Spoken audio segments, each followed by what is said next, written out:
La petite femme m'a raconté par la suite qu'au reçu du télégramme, elle m'avait maudit à l'idée que notre séparation durerait 1 an de plus. Mais la longue lettre qui suivait, lui annonçant qu'elle me rejoindrait dès que possible avec ma fille à Borj-Minayel, l'avait calmée. Par contre, parents et beaux-parents pestaient contre moi, qui faisais entrer dans un pays en guerre une jeune femme et son bébé. Mais là, c'était mon problème.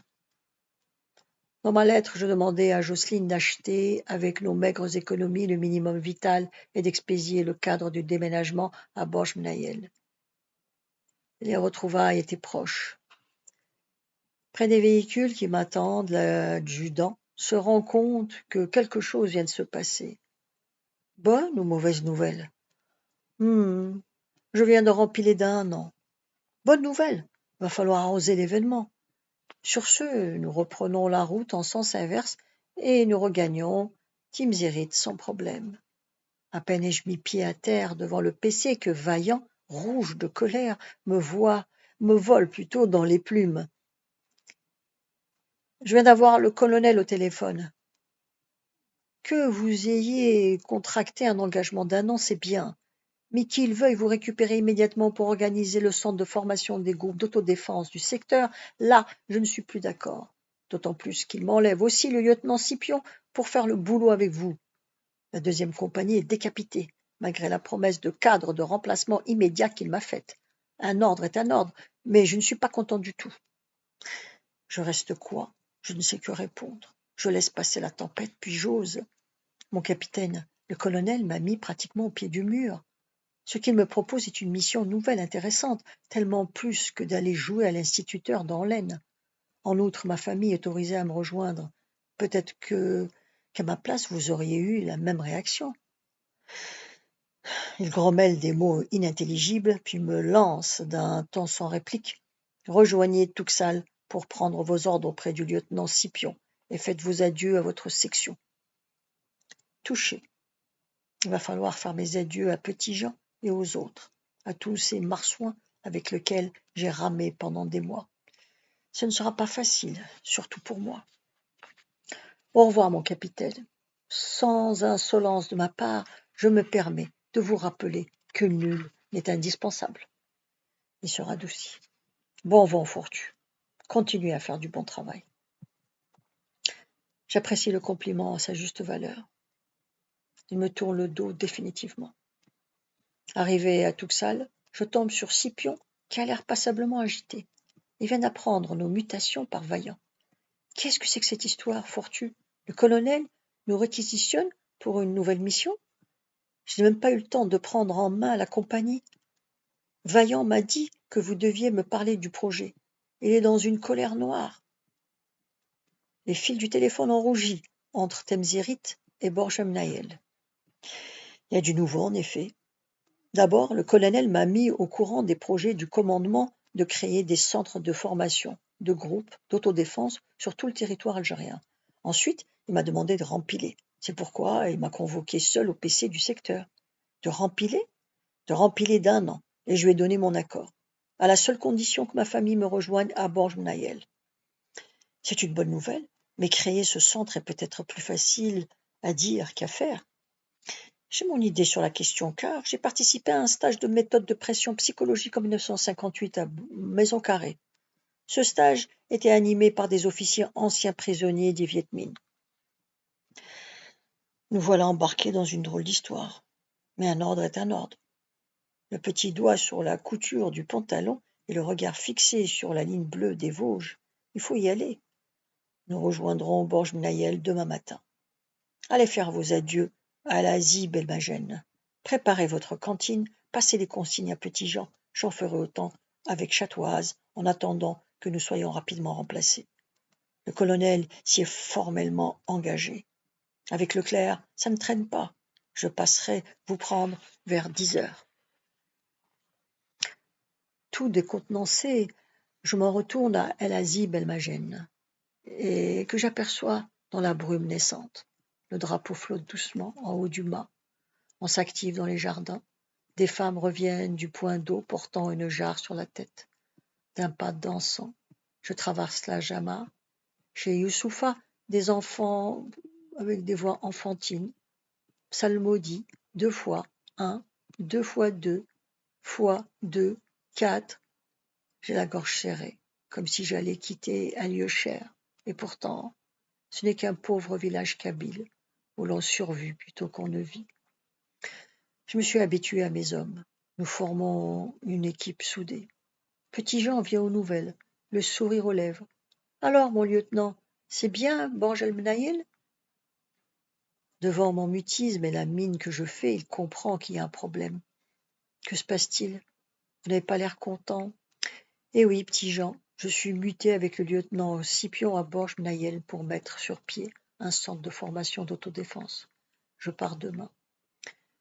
C'est encore vous qui assurerez l'intérim en attendant mon remplaçant qui, paraît-il, ne tardera pas.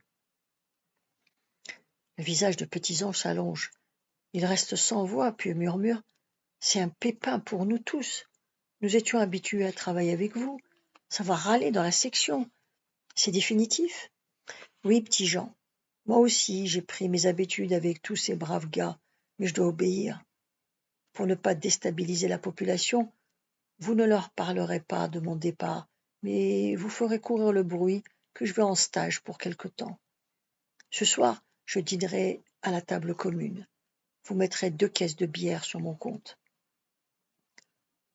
Il s'en retourne désabusé, brave petit Jean.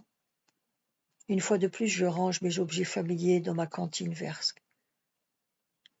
Lorsque j'y dépose le cadre de Jocelyne, qui n'a pas dû encore recevoir ma lettre, j'imagine qu'elle doit fulminer contre son guerrier qui l'a même pas consulté.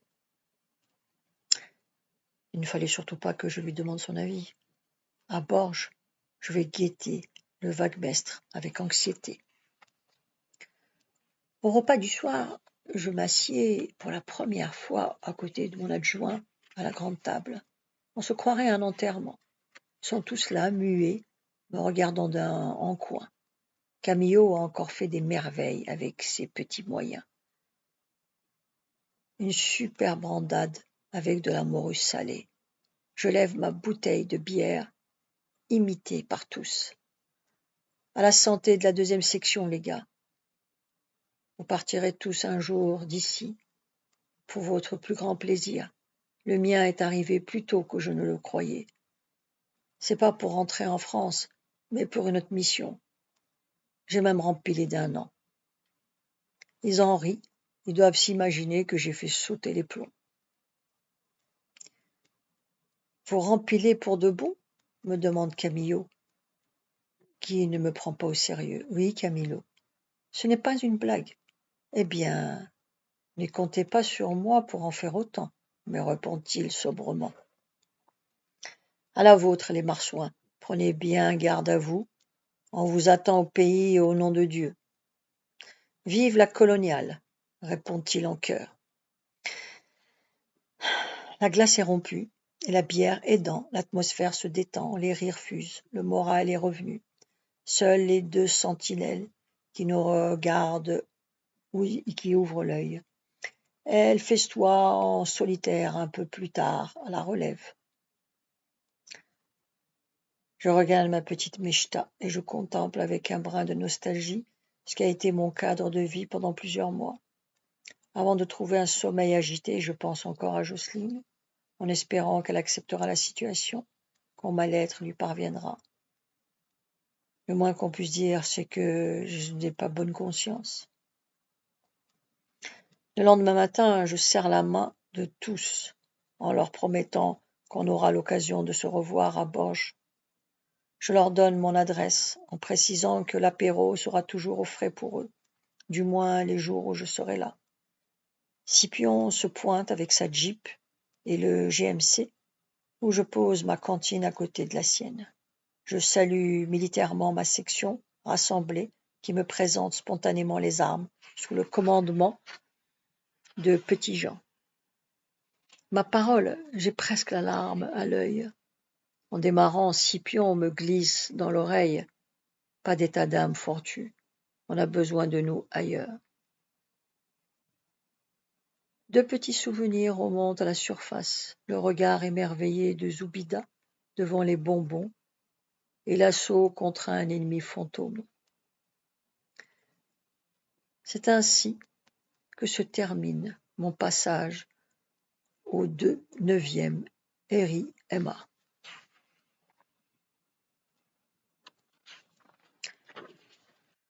À Borj-Nayel, on m'attribue une chambre simple mais correcte dans un baraquement, Philode, réservé aux officiers de passage. C'est le grand luxe. J'admire le petit lit en fer avec un vrai matelas, des draps et des couvertures. Je dispose d'une table en formica et d'une chaise devant la fenêtre. Dans un coin, comble du confort, un lavabo et une douche. Fini les ablutions craintives au point d'eau. Du moins pour le moment. Je ne vais plus sentir cette odeur tenace de gourbi où se mêlent la fumée de feu de bois et celle des sui generis. Je vais goûter au plaisir de la douche quotidienne et laver mes vêtements. La pièce voisine est celle dans laquelle nous travaillerons pour discuter et mettre noir sur blanc notre projet. Une table, 2 chaises et un téléphone la meublent. Ambiance monacale propice à la réflexion. Qui sait combien de jours nous allons cogiter ici? Scipion, pendant cette période de gestation, logera à la Plaine avec sa famille que je ne connais pas encore. Je brûle d'aller les rejoindre avec ma femme et mon bébé. Je peux toujours rêver, mais pour l'instant, nous avons rendez-vous à 9h avec le chef de corps. Le commandant de la CCS nous a dotés du jeep et de son chauffeur, un nommé Bernard, dans les yeux ronds duquel on lit toute la mollesse du monde. Rien à voir avec les baroudeurs que j'ai quittés. De toute manière, dès que nous aurons trouvé un point d'implantation pour notre centre, il ne touchera pas souvent le volant, en dépit du règlement. J'ai été échaudé avec la montagne. Il est 8h30, nous sommes le 6 décembre et nous allons connaître officiellement notre nouvelle mission. Mais il n'y a pas de mystère. J'entends une jeep derrière la fenêtre. Scipion est là, à côté de Bernard. Il me fait signe de le rejoindre. Bonjour mon lieutenant. Alors c'est le jour J. Nous allons savoir à quelle sauce nous allons être mangés. Ne m'en parlez pas, mon vieux. Enfin, il faut y aller. J'embarque à l'arrière et nous empruntons la route du cap Ginette qui traverse la voie ferrée et débouche sur la grande rue. Kabyles, Arabes et Européens se côtoient paisiblement. Une patrouille, l'arme à la bretelle, passe tranquillement, veillant sur la sécurité de tous. Dire qu'à tout moment une grenade lancée par une main scélérate peut exploser au milieu de la foule. Jocelyne, lorsqu'elle me rejoindra, aura le sentiment de débarquer sur une autre planète. Nous tournons à droite pour rejoindre la ferme Cortès et la Jeep freine dans la cour du PC régimentaire. Bernard nous attendra. Je pénètre derrière Scipion dans le couloir qui mène au bureau du chef d'état-major. Il est devant sa porte. Nous échangeons une poignée de main. Salut à vous, messieurs, les formateurs. Le colonel vous attend. Je vous souhaite bonne chance. Il a comme un brin d'ironie dans son regard. Sans mot dire, nous grimpons au premier et pénétrons, après avoir frappé à la porte, dans le sein des saints. Nous saluons réglementairement notre chef et attendons la suite des événements. Affable comme à l'ordinaire, le colonel Leclerc se lève, fait le tour de son bureau, nous serre la main et nous désigne 2 sièges autour d'une petite table. Il s'assied à côté de nous. Son œil bleu nous scrute. Il croise les jambes, nous offre une cigarette et entame la conversation. Messieurs, votre silence est révélateur. Je suppose que vous vous doutez de ce qu'un avenir immédiat vous réserve. En gros, mon colonel, mais j'ai soif de détails. Quant à moi, je me tais, me réfugiant dans mon rôle d'adjoint. J'attends la suite des événements. Tout me porte à croire que le choix que j'ai fait est le bon, étant donné la réaction du capitaine Vaillant qui a essayé de vous conserver dans son bataillon, bec et griffes dehors. Voici ma mission, et voici plutôt votre mission. Nous devons créer dans notre secteur un centre de formation des autodéfenses. Je vais vous donner lecture d'un texte officiel émanant de Paris. Il se retourne et prend un feuillet sur son bureau. Il s'agit de transformer chaque collectivité élémentaire de vie en un groupe humain capable, sous le commandement de ses propres cadres, de participer d'une façon efficace et offensive aux missions de maintien de l'ordre. Au fond, j'estime que l'histoire est un perpétuel renouvellement si l'on se réfère à l'homme du néolithique qui était enterré avec ses outils et ses armes, ou bien, plus près de nous, au kibboutz israélien. Devant notre mutisme, il poursuit. Je vous charge donc de créer ce centre de formation, car donner un fusil à un homme ne suffit pas pour en faire un combattant. Il faut aussi lui apprendre les rudiments du métier et lui prodiguer une formation idéologique débouchant nécessairement sur une Algérie française. À la réunion des chefs de corps à Alger, le général nous a annoncé que 60 centres devaient être fondés sur le territoire algérien. Une expérience pilote doit avoir lieu et il se trouve, par je ne sais quel critère ou quel hasard, que notre régiment a été désigné. À mon tour, je vous ai choisi car j'estime que vous êtes à même de mener à bien cette mission. J'ai beaucoup parlé. J'attends maintenant vos questions. La suite demain. Vous pouvez vous abonner.